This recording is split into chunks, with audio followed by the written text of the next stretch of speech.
Creemos que es una exposición que quienes aman el fútbol la disfrutan muchísimo, pero creemos también que probablemente quienes no somos tan cercanos al fútbol podemos comprender perfectos ciertos momentos sociales que se reflejan de una u otra forma también en la fiesta. No solo era el andar vigilando a la oposición, a la ultraizquierda o a la ultraderecha, a los periodistas también, sino que evidentemente el entonces director de la DFS a las 4 de la mañana conocía las columnas que se iban a publicar unas horas después. Así de fácil te lo digo.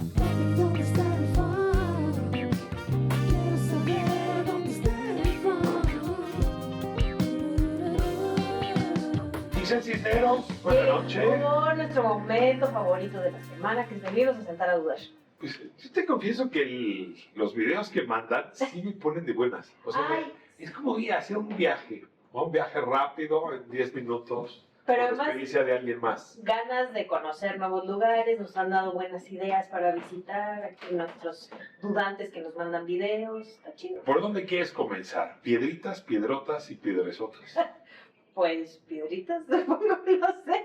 Pero además, yo tengo un hijo, el chiquito, que ama las piedritas, piedrotas, piedresotas. Entonces, este video de club me dio la idea de llevarlo porque ya me lo imagino parándose en cada una, viendo, mira, este tiene. ¿Pero que cuando va caminando en el bosque agarra piedritas? Sí, o fuimos al Museo de Antropología y todas las piedras que, mira, este es jade, mira, este es no sé qué, pero en todas separadas. Amatista, o sea, quise ser joyero.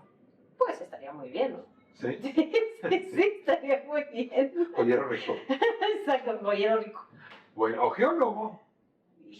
¿No? Bueno, pues si quieren. En fin, vamos a pedirle a Club que nos dé una paseadita por el Museo Nacional de Geología. Por cierto, Museo de la UNAM. Amigos del Canal 11, ¿cómo están? Bienvenidos una vez más a Dudantes. Detrás de mí se encuentra el Museo de Geología de la UNAM, muy cerquita del Metro San Cosme. Tengo muchas ganas de este museo porque es uno de los museos o de los recintos científicos más viejos de la ciudad. Así que acompáñenme, vamos a darnos una vuelta y vamos a ver qué tal está el museo. Lo increíble de este museo es que aquí puedes recorrer millones de años de historia en un solo lugar. Entre sus piezas más emblemáticas está el enorme esqueleto de mamut, además de fósiles, minerales, rocas y hasta meteoritos que ayudan a entender cómo se formó nuestro planeta. Otra parte muy importante de la experiencia es el edificio, que también forma parte de la experiencia. Fue inaugurado en 1906 y es conocido como el Palacio de Ciencias de la Tierra por su impresionante arquitectura.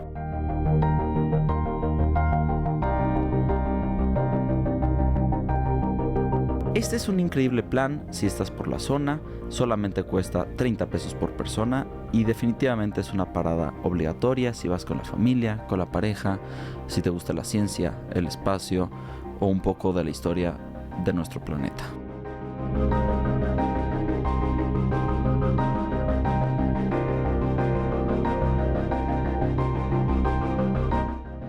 Vamos saliendo del Museo de Geología de la UNAM. La verdad es que me gustó mucho, no esperaba mucho, pero la zona está preciosa. El museo está muy interesante, tienen todo tipo de rocas, tienen todo tipo de fósiles. La verdad es que me llamó mucho la atención, total y absolutamente recomendado. El precio es solamente de 30 pesos, entonces merece mucho la pena si andan por la zona.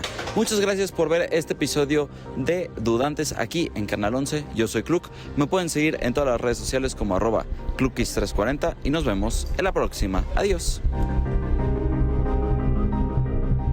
Bueno, pues ahora nos vamos bien cerquita de ahí. A ver. O sea, estábamos en San Cosme, Ajá. estábamos en Colonia de San Rafael, y ahí hay una iglesia. Al parecer por ahí vivían Remedios Varo y Leonora Carrington. ¿Cierto o no? El padrecito de la iglesia, que ahora vamos a conocer, Sí. pues mandó a hacer réplicas de piezas, sobre todo de escultura de Leonora Carrington. Vamos a ver la pieza de Liz y al regreso te voy a pedir que le cuentes a la audiencia qué pasó con esas piezas. Porque resulta que este reportaje que nos hizo Liz quedó en medio de una trama que nadie sospechaba que iba a ocurrir. De hecho, por eso tiene algunas inconsistencias. Le diría, pero a ver, vamos a verlo primero y ahorita lo comentamos. Vámonos. En la colonia San Rafael se encuentra la iglesia de los santos Cosme y Damián de origen colonial, cuyo atrio es un importante espacio escultórico. Sin embargo, recientemente fue víctima de la delincuencia cuando un sujeto se saltó la reja durante la madrugada y se robó 3 esculturas y 5 placas de diversos tamaños que ascienden a 150,000 pesos. Entre las esculturas robadas se encuentra la que representaba la pintura de Remedios Varo, mujer saliendo del psicoanalista, y que acompañaba 2 esculturas más de Leonora Carrington. Semanas previas al robo, el padre José de Jesús Aguilar nos compartió en entrevista que estas esculturas fueron colocadas aquí, ya que Remedios Varo y Leonora Carrington fueron vecinas de esta colonia. Decidimos ponerlas en un espacio donde una gente muy mayor, varias personas muy mayores que dicen que las veían venir aquí a tomar un helado a la heladería de París que se encontraba en esta calle exactamente, y aquí se sentaban para platicar, alguna vez entraban a la iglesia a admirar el retablo, y creo que eso fue importante para decidir dónde se colocarían. Remedios Varo tuvimos un problema porque Remedios Varo solamente pintó. Nunca hizo una escultura, y colocar una pintura en el atrio al aire libre, esto es imposible. Entonces lo que se nos ocurrió fue buscar una escultura inspirada en sus pinturas. Y esta pintura exactamente que se encuentra detrás de mí se llama Mujer saliendo del psicoanalista, porque Remedios Varo se metió en esta tendencia, una mujer surrealista, que le gustaba el misticismo, que le gustaba la fantasía. Hagan de cuenta que si la pintura hubiera tomado forma, y lo único que hicimos, porque esta que hizo el escultor es en resina, fue pasarla al bronce para que de esta manera tenga una mayor durabilidad. Y las esculturas que hizo Leonora Carrington son también en este mundo de la fantasía, surrealismo. Una especie de mascarón con manos que parece admirarse del mundo, y también en honor a los perritos, porque esta escultura del perrito la pusimos frente a otra escultura que mandamos a hacer en honor a las mascotas, un monumento a las mascotas, pero este perrito, a diferencia del que está enfrente, es un perrito como perro, gato, tigre. Bueno, así es el mundo de Leonora Carrington. La Secretaría de Seguridad Ciudadana informó la detención del presunto implicado sin que se sepa hasta el momento qué pasó con las esculturas. ¿Ese señor no es el padre Gomitas? Es el mero, el mismito. ¿Sale en tele? Sale en la tele. ¿Sale en la tele como tú? Sale en la tele, yo por eso lo conocía, no tanto por ir a visitar la iglesia, sino porque sale en la tele. Oye, pero pues resulta que va Liz y hace la pieza, entrevista al padrecito o al padrecito Gomitas. ¿Y qué pasó después? Pues me avisa y me dice, ya está listo el video, Ixchel, ¿no? Lo veo, todo muy bien. Unos días después se roban las esculturas. ¿Un bandido se metió? Sí, se lo robó y entonces Liz tuvo que ajustar su nota para explicarnos pues que quien quiera ir ya no están porque alguien se las robó. Porque el padre Gomitas está hablando como si todavía estuvieran las piezas ahí, Sí. porque ellos están contando que ya se la llevaron. Pero Liz está en el futuro, ¿no? Y entonces ella ya narra que se la robaron. Es un poco confusa, pero bueno, pues decidimos dejar la pieza sin intervenir porque Era testimonio de un hurto. Exacto, tenía la nota completa, su pieza, ya. Me hablaron del Ministerio Público, que sí puedes ir a declarar. Están un poco hecho bolas con el tema. Que porque nadie tiene imágenes de las piezas, solo Liz. Oye, ¿y a dónde nos vamos ahora? Ya estoy en San Cosme, ahora en San Cosme y San Rafael, ¿ahora qué sigue? Nos vamos a Tijuana. Hasta Tijuana. Con un video bien bonito. Libros incunables. Sí, no, la biblioteca humana. Resulta que es personas que se sientan ahí en la línea, en la frontera, Ajá. y ahí, en lugar de leer libros, oyes libros. Y en Sí. lugar de oír relatos ajenos, oyes a la persona contándote su vida. Sí, O sea, son su biografías. relato. Sí, te cuenta su relato y en este caso, pues historias de migración principalmente, que son las que se pueden encontrar en un lugar como ese. Y ahí me pareció súper bonito poder sentarte tú, si vas paseando, a escuchar la historia de alguien. Vemos entonces. Vamos a ver a Magdalena.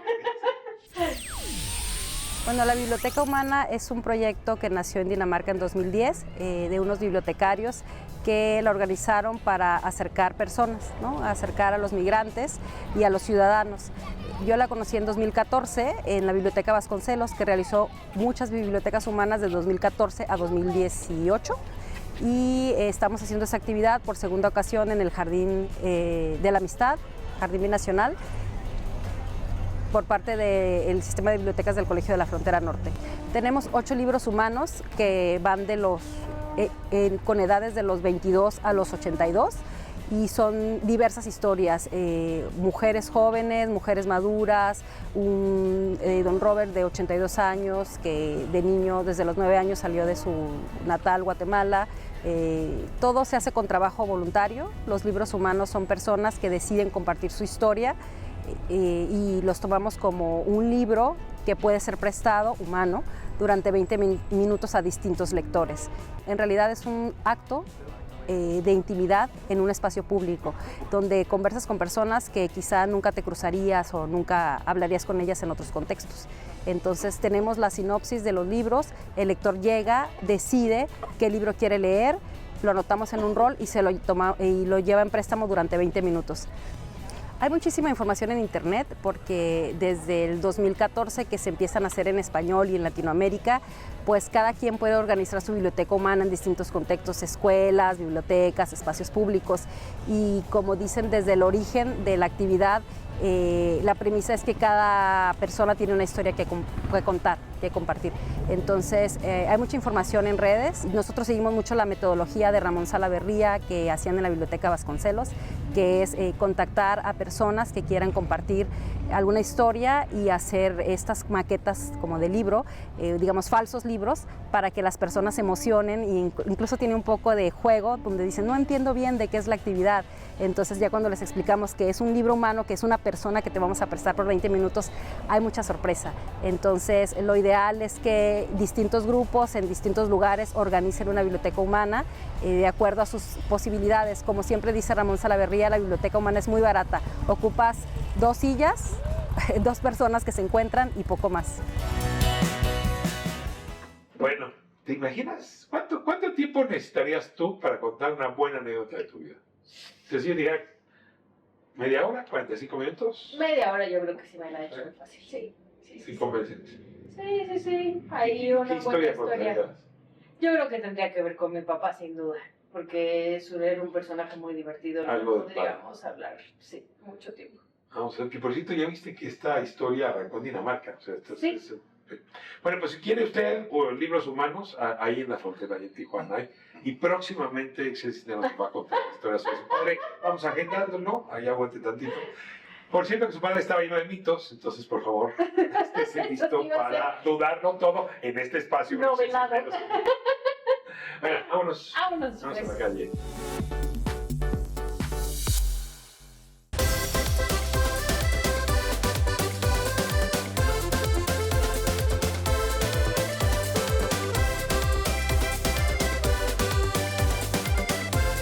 Esta noche, calle 11 hace esquina con Avenida Hidalgo, número 45. Aquí está el Museo Franz Mayer y nos recibe su directora, Giovanna Jaspersen. Muchísimas gracias. No, muchísimas por gracias este por la privilegio. visita. Estamos muy, muy contentos de poder recibirles. Esta casa tuya se caracteriza por siempre tener objetos formidables.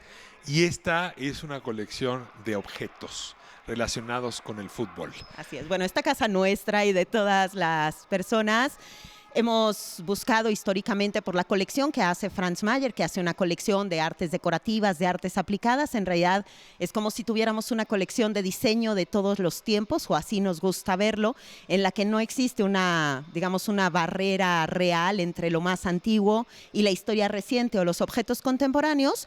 Y como buena colección de cultura material tratamos de acercarnos a la Copa Mundial a través de ello, de los objetos, de lo que conservamos, de cómo se reflejan las personas que somos o que hemos sido a lo largo de toda la historia en un evento de esta magnitud y con estas implicaciones también.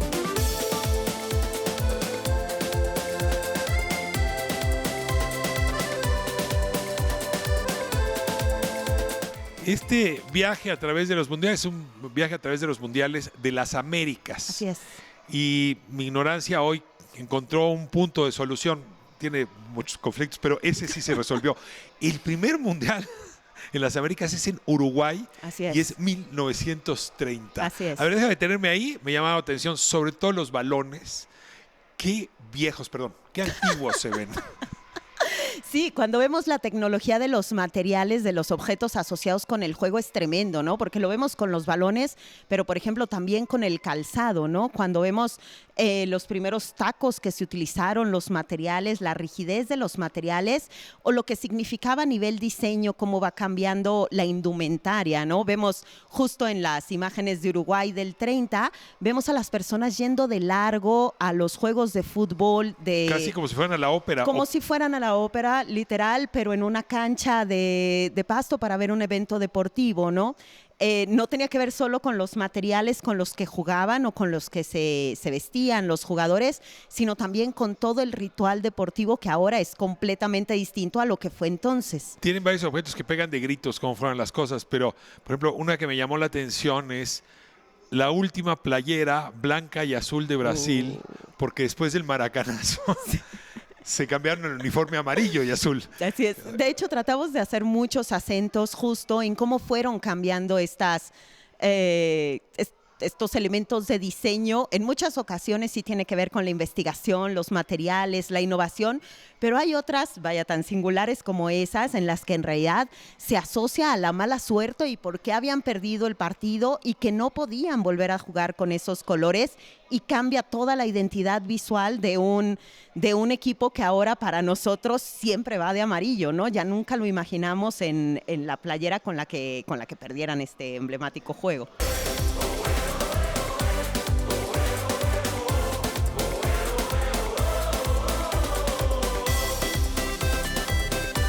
Los cuerpos humanos se han modificado.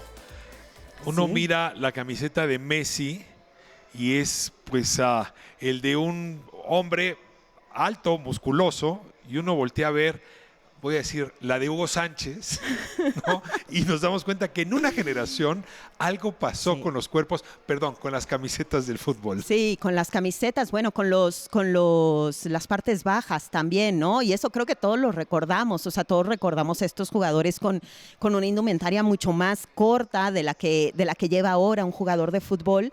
A nosotros también nos ha interesado mucho, por ejemplo, qué tanta modificación hay en las formas de la indumentaria al momento en que entran las mujeres a jugar oficialmente, ¿no?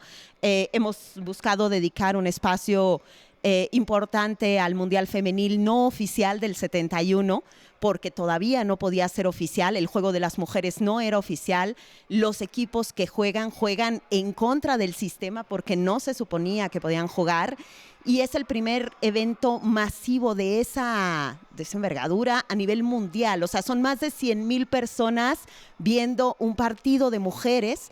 Y cuando lo comenzamos a ver a nivel indumentaria, desde las pinzas que se comenzaron a poner en los uniformes para adaptarse al cuerpo de las mujeres, o que se fuera comprendiendo que se necesita otro tipo de calzado por la forma del pie de las mujeres, y que hay ciertas cosas que no necesariamente tendrían que estar únicamente centradas, diseñadas o fabricadas para los varones, desde los varones, sino que se tenía que modificar toda esa rama del diseño también.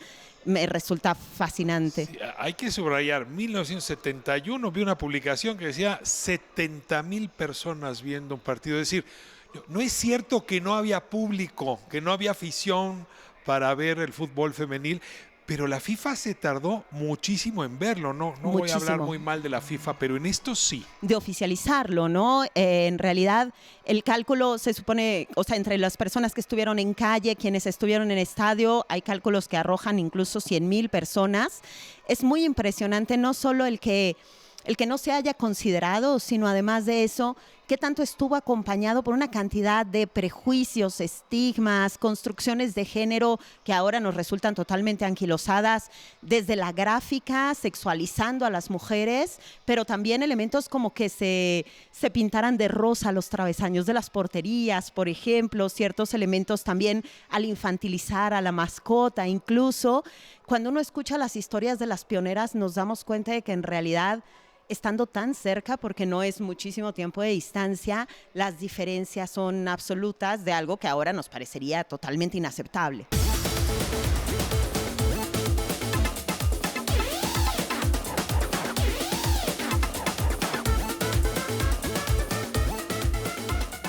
Déjame viajar en el tiempo. 1978 es un mundial muy controversial.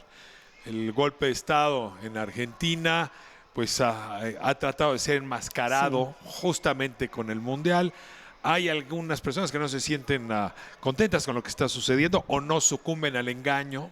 Incluso tienen aquí propaganda que se usó en París para boicotear el Mundial. Argentina 1978, ¿qué nos dice esa parte de la exposición? Para nosotros, Argentina del 78 nos resulta muy relevante por todo lo que sucede a nivel construcción visual fuera de la institución. Es decir, estamos muy habituados a ver la imagen, la mascota, el programa, el boleto, pero en realidad mucha de esa construcción de imagen se diseña para oficializar.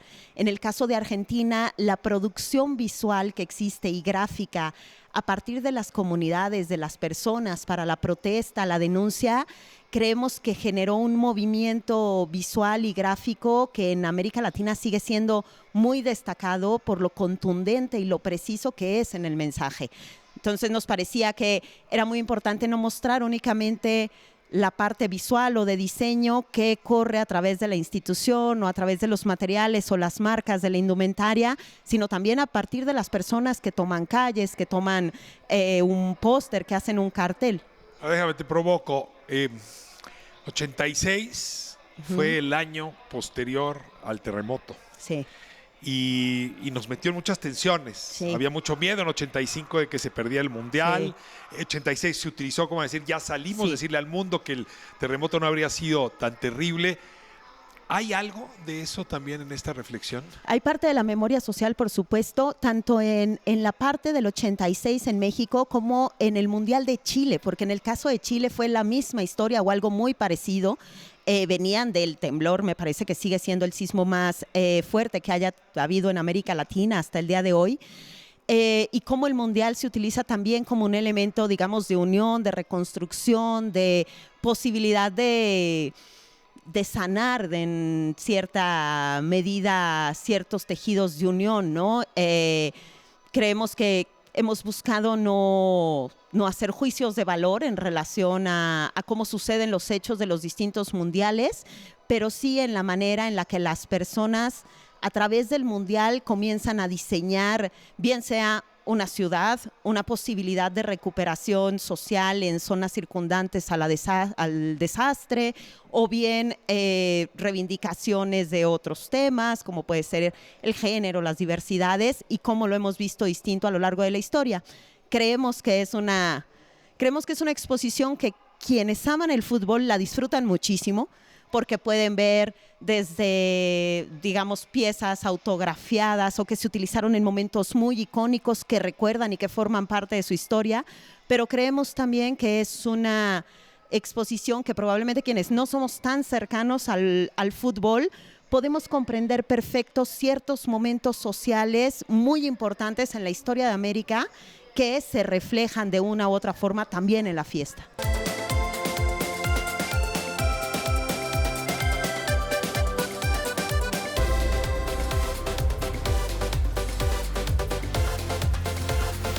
Supongo que los curadores pasaron ácido con el último módulo, porque recurrir a 1970 y poner los zapatos que usó Pelé y la camiseta de Pelé es posible, pero no sabemos cuáles van a ser los zapatos o las playeras del Mundial por venir. La última sala está dedicada justamente a lo que todavía no ocurre. Pero y me provocas, porque puede ser un Mundial que cure heridas o que las magnifique. ¿Cómo haces una sala de algo que no ha pasado todavía? Pero en la última sala creemos que hay ciertos elementos muy interesantes a nivel diseño y también a nivel democratización de los procesos del diseño, digamos.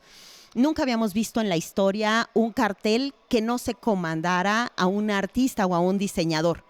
El cartel de este año fue una convocatoria pública que queda en manos de Comanche, un diseñador muy joven además, que hace la identidad y el cartel para las 3 ciudades de nuestro país que participan. Hay ciertos elementos de diseño o de innovación que son muy singulares y lo mismo sucedió con el propio cartel, ¿no? Imposible en una pieza como la que vemos de Uruguay del 30, que es una pieza Art Deco que trataba de comunicar el modernismo del momento y lo que sucedía con un país como Uruguay en ese tiempo, ¿no?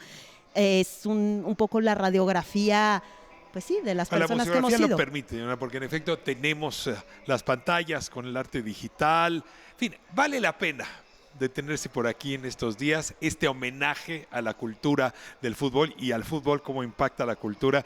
Y como siempre, Franz Mayer, con tu conducción, pues siendo ejemplo de los museos más importantes de este país. Muchísimas gracias por recibirnos. Muchísimas gracias, gracias, que la disfruten mucho. Por lo pronto, regresamos a estudio. Esto es Calle 11.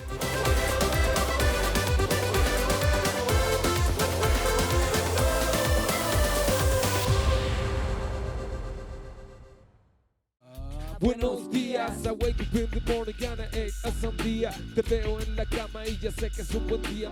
Amigas, amigos, amigues, ¿dónde está el funk? Aquí en Calle 11 con los tetas. Buena. Hey, ¿cómo estamos? Todas las entrevistas empiezan así, ¿verdad? No, esta es la mejor. Rulo, C-Funk. C-Funk, los tetas, reformado, renovado. Continuando nomás. Continuando. La verdad es que volvimos a nuestros orígenes porque así fue como empezó todo esto. ¿Cómo se llamaba? ¿Funkenstein? Funkenstein. Sí, Funkenstein. Funkenstein. Sí, Funkenstein.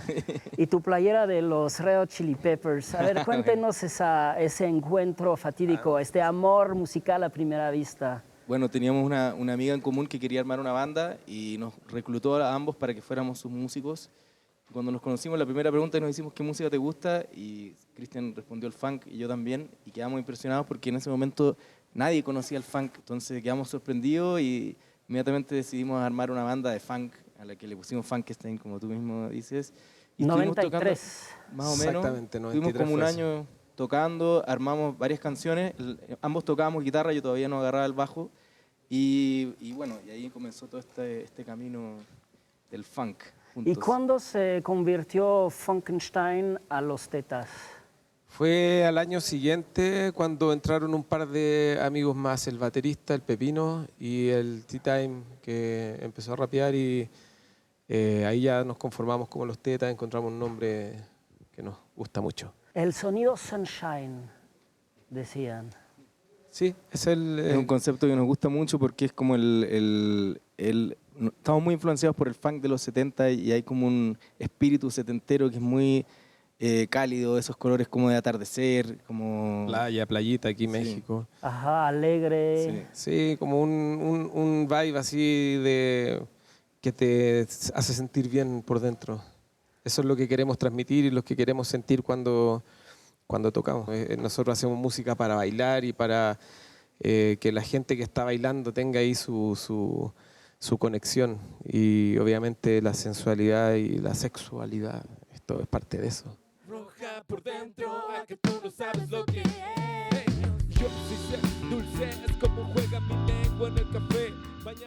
Pues esta noche tengo un querido amigo, muy admirado amigo, Fritz Lerner conmigo, aquí en Calle 11. Bienvenido. Querido, si para admiraciones vamos, doblo la apuesta para continuo. Curioso, ¿no? Las amistades tienden a ser recíprocas o no son. Entonces, y quién sabe sobre qué empatías y qué tesoros se van construyendo las relaciones, pero una de las cosas que nos reúne a ti y a mí desde hace mucho tiempo son los libros.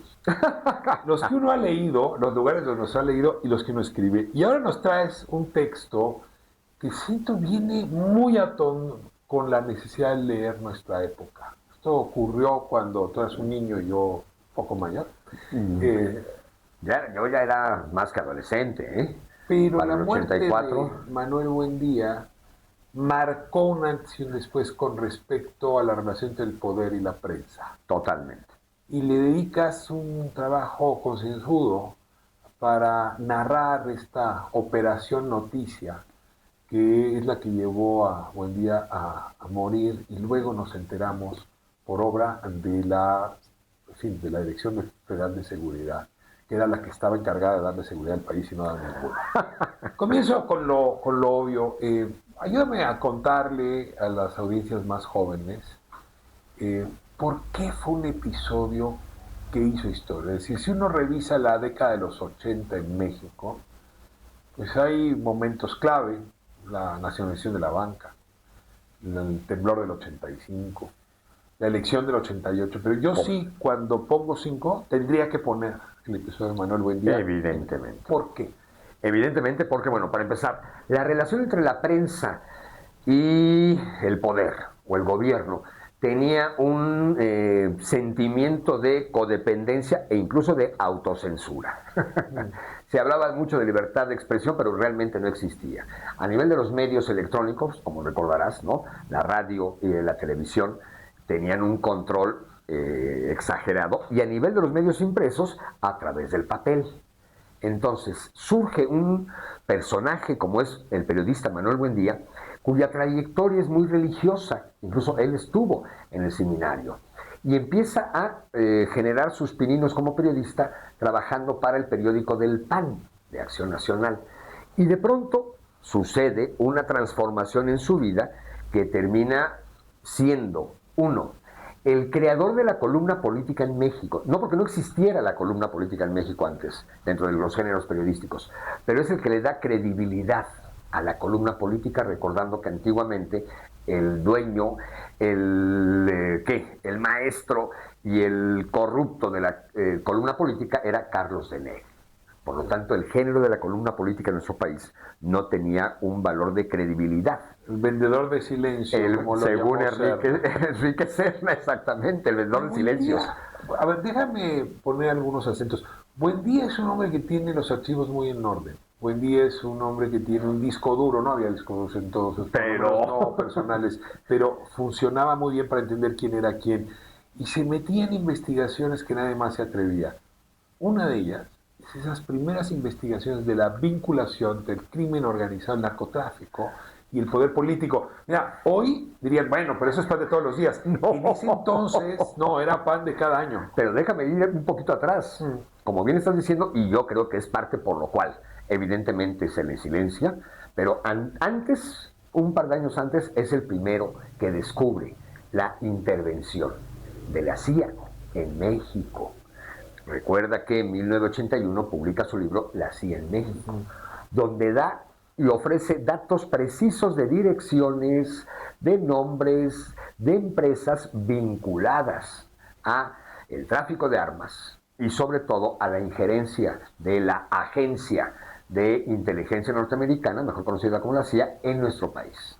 Eso es clave. Cuando llega el asesinato, es un asesinato muy cruel porque él está en un estacionamiento, hay un fulano que llega y le vacía un arma por atrás, se echa a correr, en fin. Lo narras tú muy bien, no esperaba que una cosa así sucediera, que nada de lo que estaba haciendo lo llevara a morir. Había muchas versiones de lo que pudo haberle ocurrido. Un poco justamente por el tema de la CIA, decía, no, pudieron haber sido los gringos. Bueno, a ver cuántos enemigos se había echado, pero no apuntaba en un principio la posibilidad de que desde la Secretaría de Gobernación se hubiera ordenado su muerte. Y aquí es donde tu libro se vuelve un aporte bien interesante, porque vas registrando cómo se construyó o se descompuso esa relación con el poder. Sí, aquí no, creo que es obvio que no fue coincidencia. Recuerda que llevaba yo 30 años investigando lo que tiene que ver con la mal llamada Guerra Sucia, que como sabes denomino como guerra de baja intensidad, donde evidentemente una institución clave de esas investigaciones es la antigua Dirección Federal de Seguridad. Ahí Manuel Bartlett es el secretario de Gobernación. Manuel Bartlett ha hecho una carrera larga. Entonces era el secretario de Gobernación de Miguel de la Madrid. Afirmativo. Un militante priista que había nombrado como director de la DFS a un señor de apellido Zorrilla. José Antonio Zorrilla. Y se llega a aprobar en esa administración que había sido Zorrilla quien ordenó asesinar a Manuel Buendía. No. ¿Qué tienes de evidencia sobre la autoría intelectual de esta muerte? No, de evidencia, evidentemente. ¿Qué tengo de evidencia? No. Tengo la lógica de una serie de informes que me permiten asegurar. No sé si la totalidad de la autoría intelectual de parte de José Antonio Zorrilla, aunque sí, pero él mismo siempre dijo, me estoy comiendo los dragones yo solo. Dos, hay un perdón, nunca se le requisa, le quitan, le embargan un peso de las cuentas multimillonarias que tenía a José Antonio Zorrilla. Entonces se lo protegen. No, y sí. vivía en Reclusorio Norte con mucho lujo. Imagínate. Operación Noticia se llama el libro y nos da pie para la siguiente pregunta. ¿Qué es la Operación Noticia o qué fue la Operación Noticia? Precisamente, dentro de la Dirección Federal de Seguridad, José Antonio Zorrilla, cuando se da cuenta que tiene que silenciar al periodista más importante de este país, y es donde de pronto no concluí, en ese momento histórico, siendo que Manuel Buendía logra darle un valor de credibilidad a la columna política que no tenía por las décadas pasadas y las ventas de información de Carlos de Negri. Además, Manuel Buendía logra multiplicar su columna. Se publicaba en el Excelsior, pero al mismo tiempo se publicaba hasta 200 y pico de periódicos al interior de la República Mexicana, periódicos locales. Por lo tanto, se convierte en el periodista, el columnista leído número 1 de todo el país. Eso es lo que lo hace el periodista más... Y Zorrilla decide silenciar a ese periodista. ¿Por qué?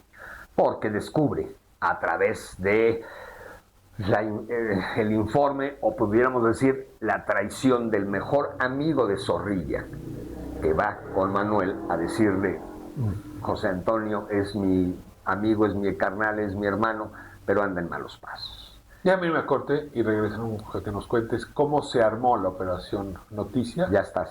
Y luego cómo cimbró esto al gobierno de Miguel de la Madrid. Y yo diría al Estado mexicano como era hasta ese momento. Sí. Seguimos con Fritz Glockner hablando de Operación Noticia, este libro recién salido, Planeta Destino, sobre pues el asesinato del periodista más importante de México en los años 80, sin lugar a dudas, Manuel. Buenos días, I wake up in the morning and I ate a sandía. Te veo en la cama y ya sé que es un buen día. Me voy a la calle, veo al Camilo, rapea un rato y vamos a tomar un buen vino. Seguí caminando, paseo ahumada. Se acerca ese pato con fea mirada. Le dije: pato malo, tu cara no me asusta, tu tajo feo. No me gusta, no importa, no te quiero ver, chihuahua, loco, prefiero una mujer. Mejor voy a ver a mi homeboy Rulo. Llego a su casa y veo el tremendo culo. Digo: hey, Rulo, ¿qué te está pasando? Las ganas de comer se te están quitando. Tu cara está más flaca, tu pelo más largo. Hay algo que te pasa, dime lo que te está matando. Yo, wake up, hermano, no te quedes tirado, que te puede hacer daño. Mejor, ven, vamos a bailar. Busquemos al pepino y empecemos a tocar. Yo. Hola, México. Somos los Tetas y estamos de vuelta con el funk para ti. Dale, Rulo. Y dice: dale, dale, dale, más bien que te pares. Yo soy agresivo, instinto de animales. Saco una pistola, mato funerales y mato sin parar. Otra víctima, tengo sueño, voy a descansar. Es un nuevo día, veo una tipa junto al sol, entra escondida. Voy por la calle tal como sale, me asomo por la ventana. Una mujer envuelta en una blanca sábana, la mato, no, o sí, ya no lo sé. Tal vez sea una buena idea. Veo un hombre, tal vez ya no lo sea. Ayúdame, dime qué hacer. El cielo negro cae, la vida se me sale. Tal vez deba cambiar, serle fiel a la vida y conformarme con un altar. Y a los muertos alimentar con un corazón de sandía. En el fondo de las pepas negras nace un nuevo día. Masca, masca la sandía. Es el funk, lo que siento cuando sobre mí estás moviendo tu cuerpo de mujer. Y no tengo que explicar en palabras lindas que te quiero culiar. Amigas, amigos, amigues, estamos haciéndolo con los Tetas en Calle 11. Órale. Estamos haciéndolo, fue single del 2020. Sí, 25 el año pasado. Nuestro primer atisbo de lo que se venía. De la nueva era. Grabado acá en México, el video fue grabado acá en México, en estudio de unos amigos en Panorama Studio, y producido acá completamente. Así que tenemos siempre un pedazo de nuestro corazón acá. En México, tú trabajabas con Mon Laferte, ¿no? Claro, bueno, yo vivía acá porque vine a tocar con Mon Laferte, estuve como 3 años con ella y como me encontraba acá, ese fan que estaba en Chile, decidimos juntarnos en Ciudad de México, ir a un estudio Y de ahí salieron los 3 sencillos que hemos sacado, que estamos haciéndolo, como tú decías. Después vino Flight Elegante y ahora hace poco lanzamos Cómo te sientes, que es nuestro último sencillo. Todos fueron grabados aquí en Ciudad de México. Es un lugar que llevamos muy en el corazón. Fue uno de los primeros lugares que vinimos el año 96.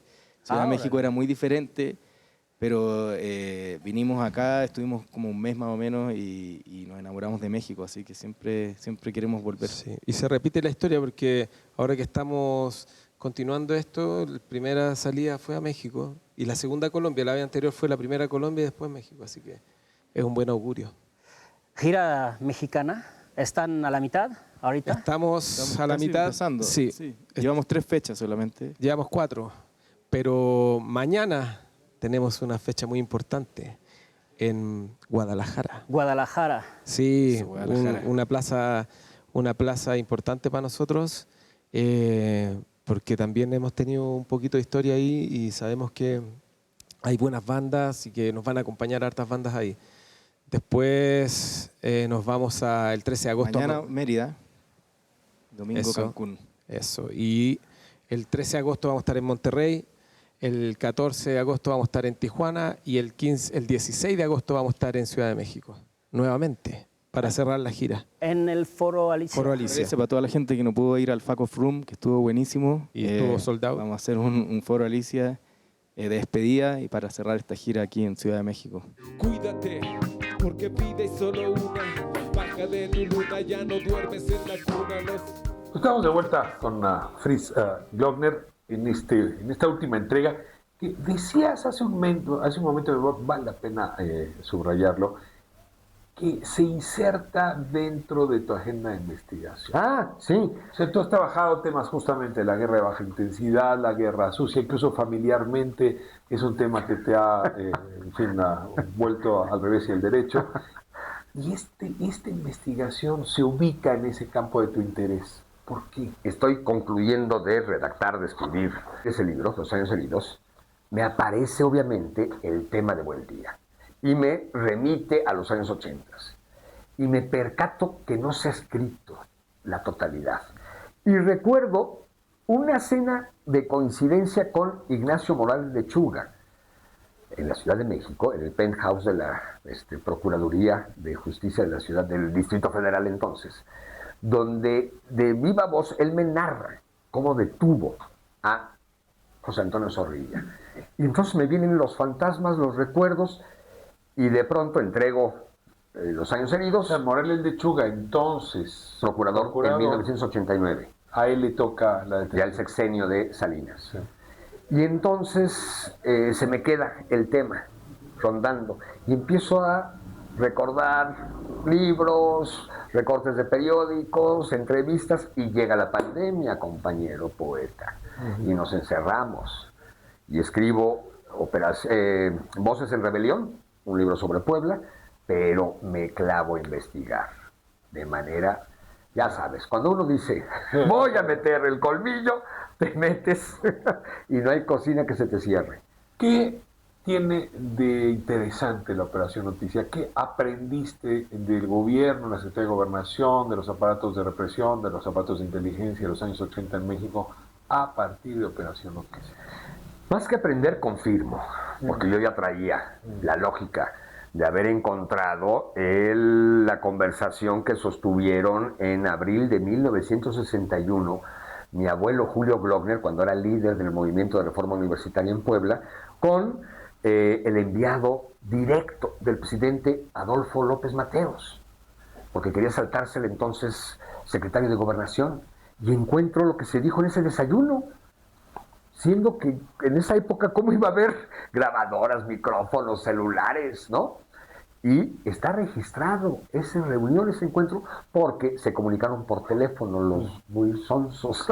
O sea, los archivos del CISEN encontraste... De la Dirección Federal de Seguridad, sí. Que luego pasó al CISEN y en esos archivos encontraste... Este diálogo que tuvo mi abuelo con el enviado especial único del presidente Adolfo. O sea, había un registro de todas estas operaciones de inteligencia. Pero ¿por qué Operación Noticia te confirma la existencia de esos actos de inteligencia que obviamente cualquier país las tenía? En el sentido de que de pronto no solo era el andar vigilando a la oposición, a la ultraizquierda o a la ultraderecha. A los periodistas también. Sino que evidentemente había un seguimiento inmediato y que el entonces director de la DFS a las 4 de la mañana conocía las columnas que se iban a publicar unas horas después. Así de fácil te lo digo. O sea, se adelantaba en sus movidas. Para poder cerrar o no, bajar o no la... Y ahí se dio cuenta Zorrilla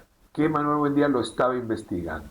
Lo cual me obliga a preguntarte si Manuel Buendía no habrá calculado, conociendo el país entonces, que lo estaban espiando y que lo que estaba haciendo podía llegar a manos peligrosas. No. Ubiquemos que, a ver, y aquí, perdón, pero Manuel Buendía, entre otras cosas, no era el periodista que yo le confiara mis horas de lectura, informativamente hablando, porque además recuerda que era muy amigo de secretarios de Estado.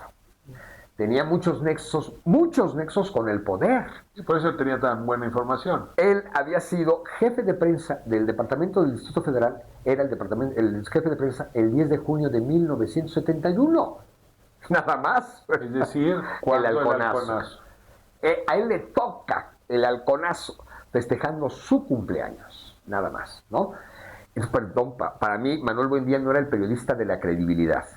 Y me encanta y me fascina cómo su asesinato provoca que los periodistas, y los periodistas de izquierda son los principales promotores de que el asesinato de Manuel se esclarezca. Sin el trabajo del hermano de Manuel y sin el trabajo de los periodistas, llamémosle de izquierda, ¿sí? Ahora era un poco pon tus barbas a remojar, ¿no?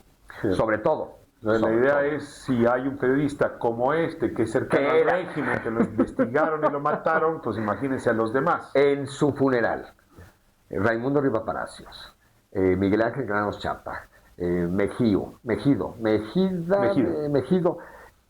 Manuel Mejido, todos pensaron, si esto le pasó a Manuel, ¿qué no me puede pasar a mí? Totalmente.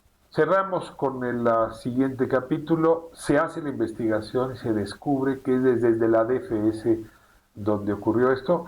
Y entonces hay una decisión drástica: desaparecer la DFS, crear la dirección de inteligencia, que luego sería el CISEN. Es decir, estas decisiones se toman por la muerte de Buendía. No, tiene un segundo capítulo o un epílogo. 30 de mayo de 1984. Evidentemente no se sabe que es Manuel Buendía, que es José Antonio Zorrilla el que ha mandado a asesinar. Ahí la fama de José Antonio todavía es muy alta. Incluso el presidente le ordena a el asesino intelectual que investigue el asesinato, que además esa es la trama perfecta de un thriller político social negro. José Antonio averigua quién mató al que tú mataste. Al que tú mandaste a matar. ¿Qué sucede? Que este sí es el inicio de la madeja, de lo que mencionabas hace rato, para ir descubriendo que desde Estados Unidos se organiza la compra y el traslado de droga de Colombia y de México a Estados Unidos para conseguir dinero sucio, negro, con el cual los norteamericanos compran armas en Irán para dárselas a la contra nicaragüense. Irán, el Irán Contra. Exactamente. Este es el inicio de esa investigación que va a salir en febrero de 1985 con el asesinato de Quique Camarena, que son parte de los temas finales de la novela. Pero la desaparición de la DFS no es por el asesinato de Quique Camarena, sino porque la DFS estaba metido en este asesinato. No, la desaparición de la DFS sí es por la muerte de Quique Camarena, porque es cuando Estados Unidos le exige al gobierno de Miguel de la Madrid que esclarezca ese crimen, febrero de 1985, y entonces, ahora sí, ya no puede haber, es el doble juego. Ups, tengo que perseguir a tus propios socios de Estados Unidos a través de la CIA, porque era el doble juego, la CIA financiando a los narcos, a Don Neto, a el jefe de jefes, a Caro Quintero. Y Caro Quintero, exactamente, ¿no? Exactamente. Pero al mismo tiempo lo estoy protegiendo, te estoy cubriendo, te estoy alimentando, y al mismo tiempo la DEA, que no sabe que la CIA es cómplice, está exigiendo el esclarecimiento de su policía que investigaba a la otra. Y es cuando van por Caro Quintero. Y Caro Quintero intenta escaparse del aeropuerto de Guadalajara y cuando llega a la judicial saca su credencial de la DFS con la firma de José Antonio. Y por eso no hay duda de que los narcos traen credencial de la Dirección Federal de Seguridad. Eso fue lo que le puso la policía. Febrero de 1985, es cuando no hay forma de ocultar el nexo que iniciaba o que pretendía contar en su momento nuestro querido Manuel Díaz. Operación Noticia, Fritz Klockner, Destino, Planeta. Aquí una probadita de lo que se va a encontrar en este texto.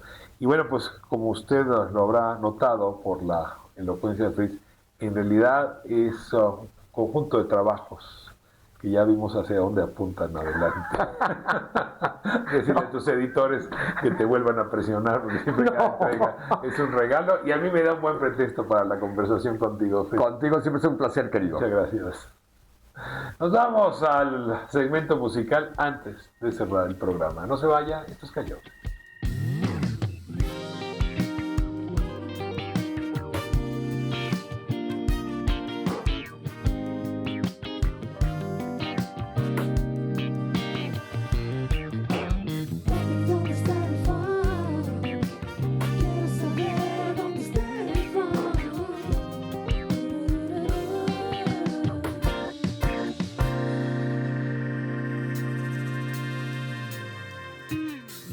Es el funk, lo que siento cuando sobre mí estás moviendo tu cuerpo de mujer y no tengo que explicar en palabras lindas que te quiero culiar. Es como cuando toco mi guitarra, cada vez que la toco ya me grito que me ama y me pide por favor que la vuelva a tocar, que la próxima vez la haga llegar más allá. Paso mi mano por su cuerpo, mi sudor lo moja y es el sexo lo que siento, las notas que me da y me hacen creer que no estoy acá.